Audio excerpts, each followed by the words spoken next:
বিশ্বকাপের প্রস্তুতি হিসেবে ব্রাজিল ফ্রান্সের বিপক্ষে একটি প্রীতি ম্যাচ খেলেছে। যে প্রীতি ম্যাচটিতে ফ্রান্সের বিপক্ষে 2-1 গোলের ব্যবধানে হেরেছে ব্রাজিল। ম্যাচের প্রথম থেকে শেষ পর্যন্ত দুই দল সমানে সমানে খেলে, কেউ কাউকে ছেড়ে কথা বলেনি বা ছেড়ে দেয়নি। ম্যাচের প্রথম ওয়ান টার্গেট শটটা নিয়েছিল ব্রাজিল, কিন্তু সেটা তারা আর পারেনি। পরবর্তীতে ঠিক 32 মিনিটে কাজের কাজটা করে দেয় কিলিয়ান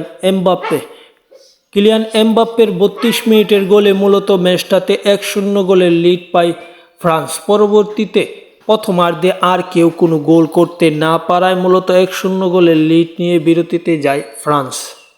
পরবর্তীতে বিরতি থেকে ফিরে 65 মিনিটে লিড দ্বিগুণ করে ফ্রান্স এবং জয় এক প্রকার তাদের নিশ্চিত হয়ে যায় এবং ব্রাজিল এই ম্যাচটাতে 78 মিনিটে কামব্যাক করে একটি গোল শোধ করে এবং তাদের ব্যবধান কমায়। এবং 78 মিনিটের এই গোলের পরে মূলত আর 12 মিনিট ম্যাচটা অত্যন্ত জমজমাট ছিল, কিন্তু শেষ হাসিটা হেসে যায় ফ্রান্স, কেননা ফ্রান্স শেষ পর্যন্ত নির্ধারিত সময় শেষ করেছে 2-1 গোলের ব্যবধানে, তাই ম্যাচটি তারা জয়লাভ করেছে।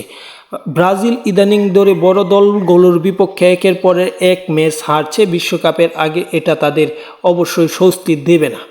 পাশাপাশি ব্রাজিলের পরবর্তী ম্যাচ এই ফিফা উইন্ডোতেই 1 এপ্রিল, মূলত 1 এপ্রিল সেই ম্যাচটি ক্রোয়েশিয়ার বিপক্ষে খেলবে, যাদের বিপক্ষে হেরেই বাদ পড়েছিল বিশ্বকাপের কোয়ার্টার ফাইনাল থেকে।